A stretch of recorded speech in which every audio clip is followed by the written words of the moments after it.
I'm Amy from Doodle Dog Designs. Welcome to my channel. I needed some orange wool for the backing of some of my punch needle projects for some of my kits.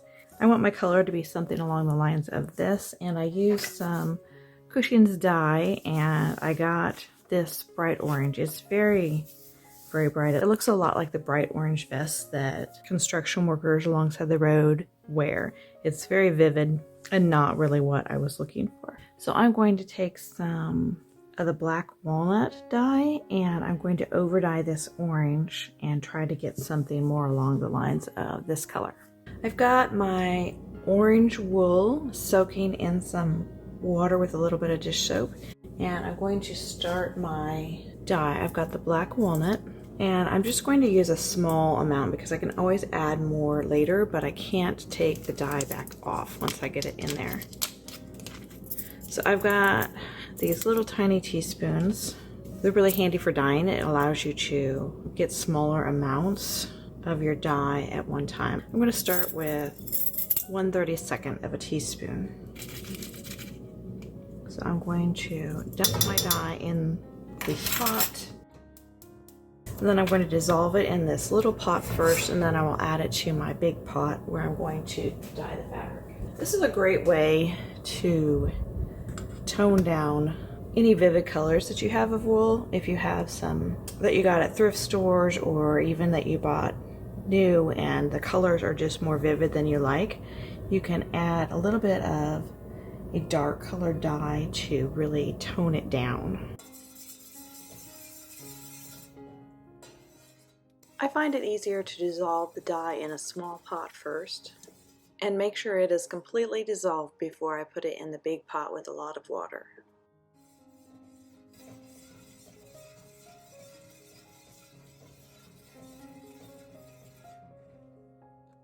Now that the dye is completely dissolved, I'm pouring it into my bigger stock pot that is mostly full of water, and then I will turn on the heat on this burner and get it started warming up. I took the orange wool out of the sink where it was soaking and I squeezed out most of the excess water, and now I am putting it in the stock pot with the walnut dye. And I want to make sure that it gets mixed in good so that the dye can soak into all of the places on the wool. I mixed up another 1/32 of the dye, so that gives me a total of 1/16 teaspoon of dye.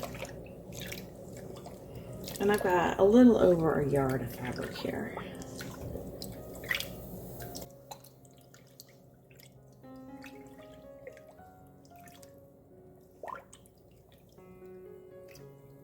I'm going to let that cook for a little while and then I'll see how the color looks.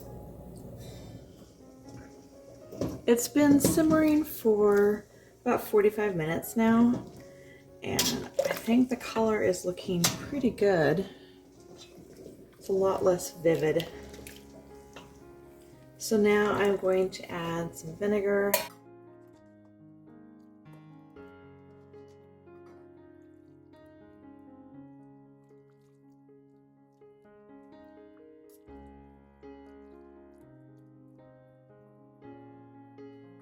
And I'll let that cook just a little bit longer.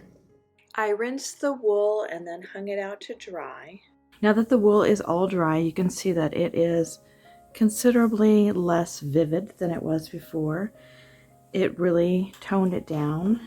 I've done some before that I toned down and I added even more walnut dye on it, and you can see it really gives it a more rustic burnt orange type of look. So you can just keep adding the dye until you get the color that you want, but keep in mind that the color will be different once it's dry than it is while it's wet. I hope you found that helpful. Be sure to click the like button and subscribe below. I'll see you next time. Bye.